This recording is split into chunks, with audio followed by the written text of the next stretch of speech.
Graça e paz. Esse estudo da palavra de Deus, baseado no livro de Oséias. Olha só, este capítulo, ou melhor, este livro, ele começa no capítulo 1, mas se naquele tempo, quando estavam organizando os livros para ser canonizado, se eu tivesse naquele tempo, vivendo naquele tempo lá, com certeza eu não colocaria o capítulo 1 como sendo o primeiro. Eu colocaria o capítulo 4 de Oséias como sendo o primeiro. Por quê? O capítulo 1, ele traz um drama que fica com uma dificuldade de a pessoa entender logo de princípio o que é que se trata aquele livro. Porque a gente não sabe qual foi o motivo. Por exemplo, suponhamos que você mora no interior, na cidade do interior, e você chega numa casa que não tem muro nem nada, porque casa do interior é assim, sítio. Aí você chega por trás da casa lá, e o casal está em discussão lá na casa. Uma discussão lá entre eles dois. Você chega, o caminho já andado. O que acontece? Você vai ficar voando porque você não sabe qual o assunto principal daqui dali, o que é que está rolando. Você vai pegar o que? O conteúdo pela metade ou já no fim, tá certo? Então não tem como descobrir. Então seria necessário ouvir do princípio toda aquela discussão para saber quem é que está certo e quem está errado. Entendeu aí? Então o livro de Oséias deveria começar no capítulo 4. Por que no capítulo 4? O capítulo 4 vem aparecer uma queixa, uma acusação que Deus vai fazer em relação àquele povo. Ele inicia o capítulo 4, versículo 1, Deus dizendo que o Senhor tem uma contenda para o povo de Israel, ao povo do norte. Entendeu? Então, a tribo do norte, Deus tem uma contenda com aquele povo, uma discussão, um conflito. Entendeu? Tem uma acusação. Qual? Deus começa a falar, veja só, aquela mulher que está vivendo com o marido, e no dia que amanheceu o dia, ela senta na mesa lá no café da manhã, ela pega assim, o marido diz assim, olha, eu tenho uma contenda com você, uma discussão, eu tenho uma queixa com você. E ela vai falar da queixa do que está se tratando. Ah, você tem mania de sair com seus amigos e chega tarde da noite, eu fico em casa só. Você tem mania de bater bola com seus amigos, você tem mania de beber, você tem mania de ir para tal lugar e não me chamar. Então ela tem uma queixa sobre o marido. Então, aquela mesma queixa que o marido tem da esposa em alguns momentos, de vivendo em casal, a mulher também tem. Então, Deus, ele parece assim, num bom entendimento, parece sentar em um local e dizer, vem cá, Oséias, eu tenho uma queixa em relação ao povo de Israel. Qual é a queixa? Deus começa dizendo, olha, esse povo aí não há verdade. Ou seja, esse povo não tem verdade. Esse povo aí do norte não tem amor. Esse povo aí não tem conhecimento de mim. Então Deus ele começa já mostrando detalhadamente que aquele povo de Israel não tem conhecimento dele, não tem amor, não tem verdade. Ou seja, Deus começa a dizer que esse povo do norte, que é Israel, Deus começa a dizer que existe o reino do norte e do sul. Oséias se baseia totalmente no reino do norte. Então ele começa a dizer que aquele povo do norte ali é um povo que não há verdade no meio daquele povo. Não tem amor naquele povo. Não tem conhecimento de Deus. Aí quando você começa a ler mais ainda o próximo versículo, e Deus começa a dizer, só prevalece perjurar. Ou seja, é aquele juramento falso que muita gente faz diante de Deus, assim, eu não vou mais beber, aí depois de um dia ou dois está bebendo, eu não vou mais mentir, depois de um dia ou dois está mentindo, eu não vou mais roubar, e assim por diante, entendeu? Ou seja, é um juramento falso que a pessoa faz. Eu não vou mais agora sair da igreja. Aí, 2 semanas ou no carnaval, a pessoa sai da igreja. Entendeu? Numa festinha, a pessoa sai da igreja. No futebol, que está acontecendo na televisão, a pessoa sai da igreja. Então, é um juramento falso. Então, Deus começa dizendo assim, ó, só prevalece no meio desse povo aí eu perjurar. É o que Deus diz, certo? Ou seja, é um povo que quebra o juramento. Quebra um juramento. Aí Deus começa a dizer ainda no mesmo capítulo 4, versículo 2, esse povo mente, esse povo mata, esse povo furta, esse povo adultera, esse povo, no meio desse povo, arrombamento, no meio desse povo, homicídios sobre homicídios. Então Deus começa a dizer que há uma podridão imensa no meio desse povo de Israel.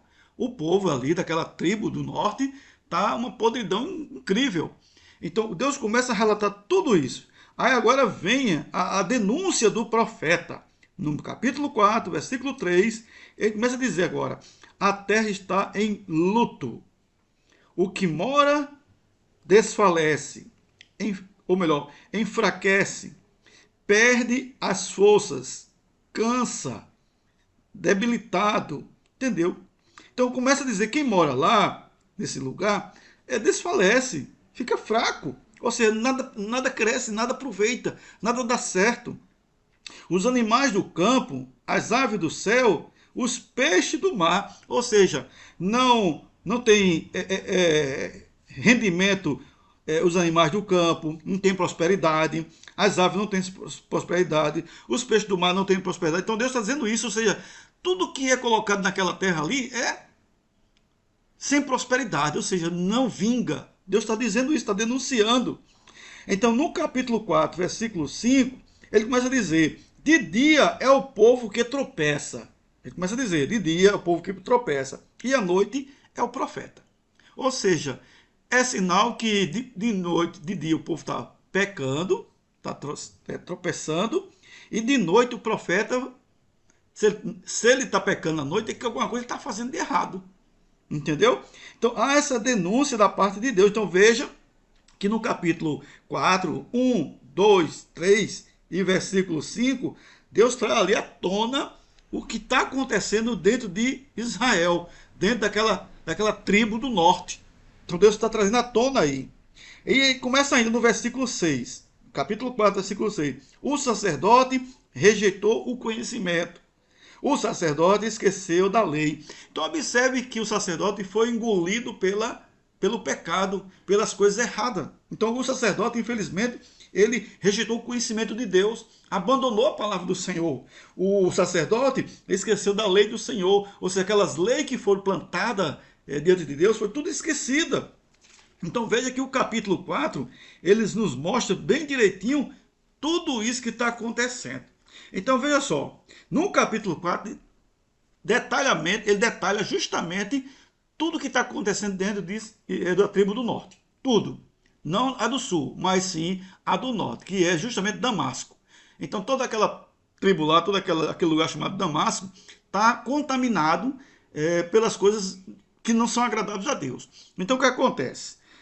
Para a gente entender essa história, agora a gente precisa dar uma mergulhada no passado. Que povo é esse? Quem são esse povo aí? De onde vieram esse povo? Então a gente começa a ver de onde veio esse povo. Por quê? Porque a Bíblia nos diz, lá no capítulo 11, versículo 1, ele começa a dizer que este povo foi um povo que veio lá do Egito. Lá do Egito. Então, a gente começa a entender que esse povo aí é um povo lá do Egito. Então, olha só. Quem é esse povo lá do Egito? Então vamos recapitular tudo isso. Vamos voltar ao passado, para que a gente possa entender. Lá no passado, dentro de Abraão, Isaac e Jacó, então no período de Abraão, o que acontece? Deus chama Abraão e diz, Abraão, esse teu povo aí, Abraão, é o seguinte, vai passar 400 anos no cativeiro. Então Deus revela lá no passado, em Gênesis capítulo 15, 13 de Gênesis, Deus revela a Abraão sobre a escravidão do seu povo. Ou seja, Deus já começa a dizer a ele que a tua posteridade vai passar por uma escravidão. Ou seja, todo o teu povo vai passar por uma escravidão. Então, isso vai passando de Abraão para Isaac, de Isaac para Jacó, de Jacó para José, e então cai justamente toda essa escravidão. O que acontece?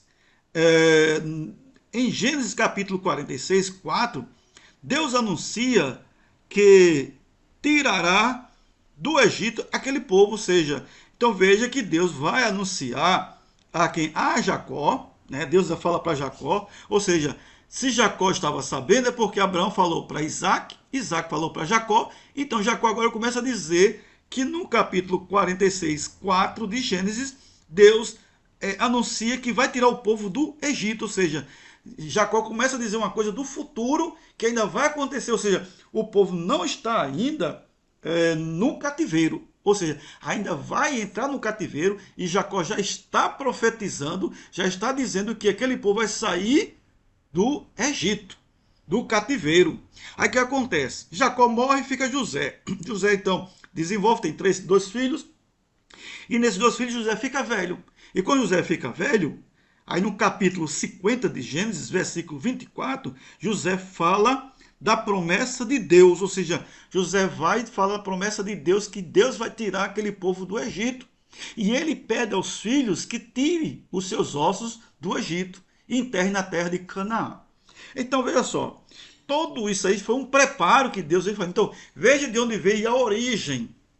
Veio a origem lá de Abraão, passou por Jacó, passou por José, e agora o povo está dentro do cativeiro. Está todo o povo do cativeiro.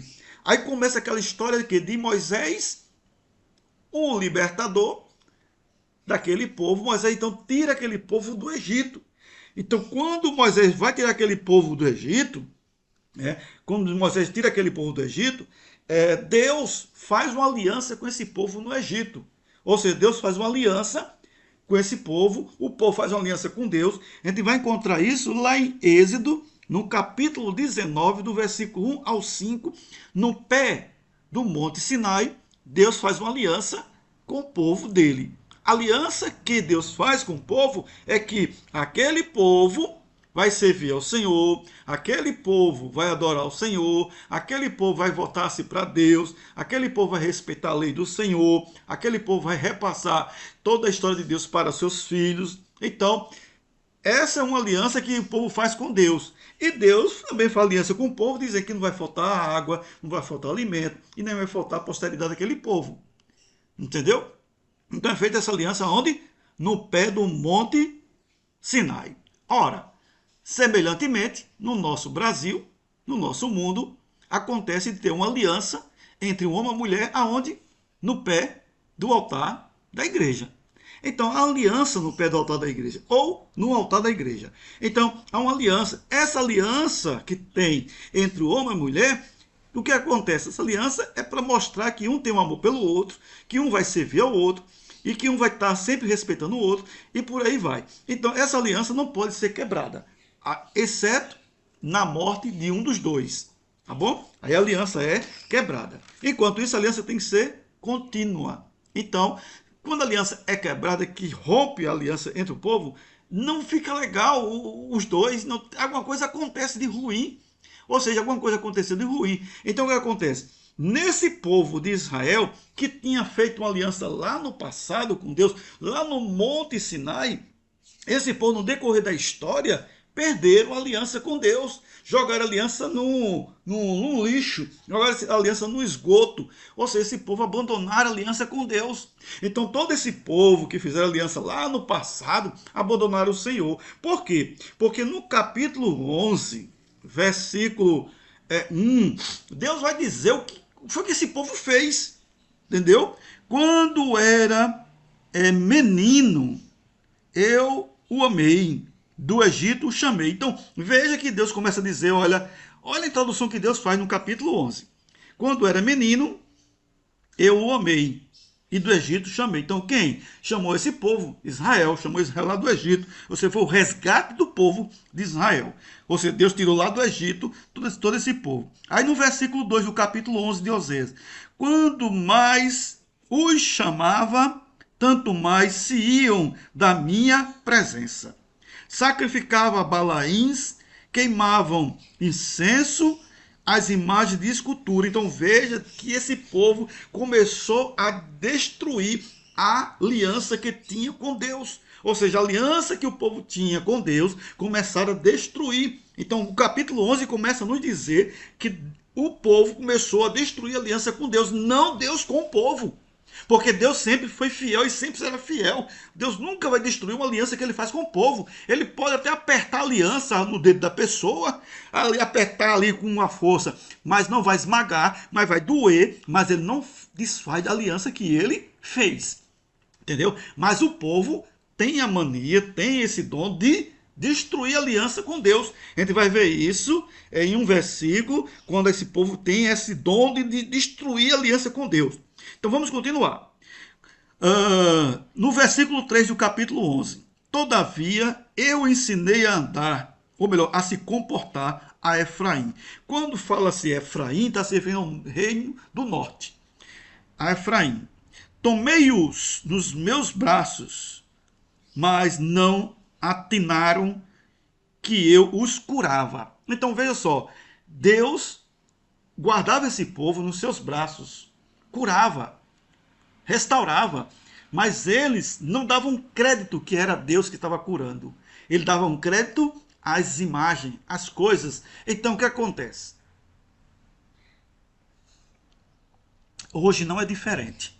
Tem muita gente que às vezes recebe uma bênção, uma cura, mas aponta para...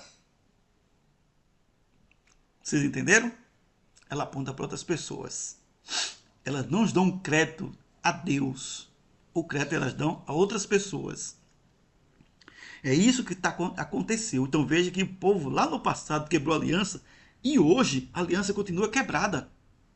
Ela continua desmontada. Versículo 4. Atraiu-os com cordas humanas, ou seja, cordas humanas é abraço. Ou seja, Deus atraiu com abraço, com laços de amor. Ou seja, veja que Deus abraçou esse povo com muito amor, como se abraça uma mãe com a criança. Entendeu? Fui para eles como quem alivia o jugo sobre as suas queixadas e me inclinei para dar-lhes de comer. Então observe que Deus deu total atenção a esse povo para alimentar, para dar o sustento, para dar força, para dar saúde. Mas esse povo continuou abandonando ao Senhor. Aí no versículo 11, no capítulo 11, versículo 5, que diga: recusaram converter-se. Ou seja, esse povo estava cada vez mais recusando a se converter ao Senhor. E hoje não é diferente. Você vai, prega o evangelho e pergunta: quer aceitar Cristo? Não, hoje não. Está se recusando. Entendeu? Continuando, versículo 7. O meu povo é inclinado a desviar-se de mim. Então veja que o próprio Deus denuncia dizendo que o povo é inclinado a desviar-se dele. Ou seja, o povo tem, vamos dizer assim, um dom de desviar de Deus. Tá vendo aí? Tem um dom. Aí vem, agora vamos lá. A dor de Deus. Qual é a dor de Deus? Versículo 8. Como te deixaria, como te entregaria, como te faria a Adma. Adma é uma cidade destruída. Como se faria com uma cidade destruída? Como a Zebulon, uma cidade, Zeboim, como uma cidade destruída também. Meu coração está comovido dentro de mim. As minhas compaixões se acendem. Então veja que o próprio Deus agora está mostrando a dor que ele tem por causa desse povo. Entendeu? Versículo 9. Não executarei o furor da minha ira. Não tomarei para destruir a Efraim. Efraim é o reino do norte. Versículo 12. Efraim me cercou por meio de mentiras, e a casa de Israel com engano. Então, observe que essa denúncia que Deus faz aqui desse povo, mostrando que esse povo totalmente se afastou de Deus, o abandonou, deixou Deus de lado. Então, observe que Deus traz tudo à tona o que esse povo fez com Deus. Todo esse povo fez isso com Deus. E não para por aí. Não para por aí. Então veja o que acontece. É o seguinte. Aí no capítulo de número 12, multiplica, capítulo 12, 1, multiplica as mentiras e a destruição, e faz aliança com a Síria, e o azeite leva para o Egito. Então observe que esse povo, em vez de ter relação com Deus, vai ter relação com outros países, o Egito e a Síria. Entendeu? Então observa aí. Agora veja só. No capítulo 12, Deus faz um apelo. Versículo 6. Converte-te a Deus, guarda o amor e o juízo, e espera no teu Deus. Então veja que Deus está fazendo aqui o apelo, está chamando ao arrependimento. Aí versículo 7. Efraim, mercador, também balança de engano nas mãos e na sua opressão, e ama a opressão que diga. Então observe que Efraim, eles amam fazer as coisas erradas, tá bom? Maltratar. Aí, ó, veja só, a soberba de Efraim. Versículo 8. Tenho enriquecido e adquirido grandes bens em todos esses meus esforços. Não acharão em mim iniquidade, nada que seja pecado. Então observe que a soberba agora aqui bateu grande em cima desse povo. Ou seja, eles se enriqueceram, certo, de coisas erradas, e começaram a dizer que foram eles mesmos que conseguiram tudo isso, e não Deus. Ou seja, não deram a glória a Deus. Mas o capítulo 13. Pecam mais e mais. É o que Deus está dizendo. Da sua prata fazem imagens de fundição, ídolos segundo o seu conceito. Todas as obras de artifícios. E dizem, sacrificai a eles. Olha só, eles induzem as pessoas a sacrificar ídolos, a sacrificar os ídolos. Tá bom? Homens até beijam bezerros. Então, veja só, eles não só induzem a sacrificar aos ídolos, como também beijam aos ídolos. Ou seja, tem um amor profundo pelos ídolos. Versículo 6 do capítulo 13. Quando tinham pasto, eles se fartaram, uma vez fartos. Ensoberbeceu-se-lhes o coração, por isso se esqueceram de mim. Então observe que aqui está dizendo que quando a riqueza toma conta da vida de uma pessoa, esquece de Deus. Aqui está provado pela própria Bíblia que 2 mais 2 são 4, o que acontece? Ou seja, quando a pessoa cresce muito na vida, tem de tudo, ela abandona Deus. É um dos motivos de Deus não dar riqueza para Israel. É um dos motivos. Você vê que todos os países ao redor são riquíssimos. Certo? Tem petróleo, tem tudo. Israel não tem nada. Certo? Esse foi um dos motivos de Deus fazer isso. Aí vem marcando. No capítulo 14, vem a promessa de perdão de Deus. Ou seja, um conselho que Deus faz, que Deus aconselha, chama para o arrependimento. O que é que Deus faz? Nessa toda trajetória que Israel tem feito contra Deus, Deus então ele começa a chamar Israel para o arrependimento. E ele começa a dizer assim: volta, Israel, para o Senhor teu Deus, porque pelos teus pecados estás caído. Então observe que Deus faz um apelo. Ele chama para o arrependimento, para o perdão. Entendeu? Então veja que Deus, o próprio Deus, mesmo sendo abandonado, traído, o próprio Deus, ele vai chamar a pessoa para o arrependimento, para o perdão. Então, não importa o que você tenha feito, ou o que você está fazendo, ou o que você ainda vai fazer. O que eu quero dizer para você, que nesse dia de hoje, Deus chama você ao arrependimento. Deus está oferecendo o perdão para os seus pecados. Deus é o Deus que perdoa a tua iniquidade. Não importa o que você tem feito, o que você tem praticado. O que importa é receber o perdão de Deus.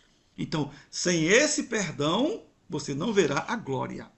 Ou seja, não existe glória sem perdão. Amém? Então, ó, aí no versículo 2.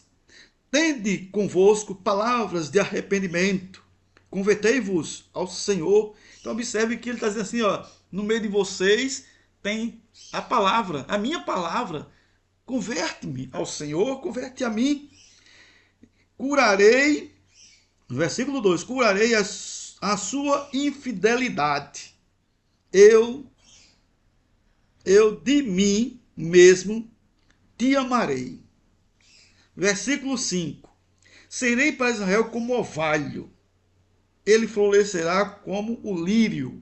Então observe que há uma promessa aí da parte de Deus aí que ele muda a pessoa por completo, que vai florescer como lírio, vai crescer como orvalho. Então veja que Deus ele começa agora a dizer coisas boas para Israel. Ou seja, tudo que ele precisa, ou melhor, tudo que Israel precisa é arrepender-se do mal que ele fez e voltar-se para Deus. Então é isso que Deus faz. É o que Deus está fazendo. Ele quer que você se arrependa para se volte-se para Deus. Amém?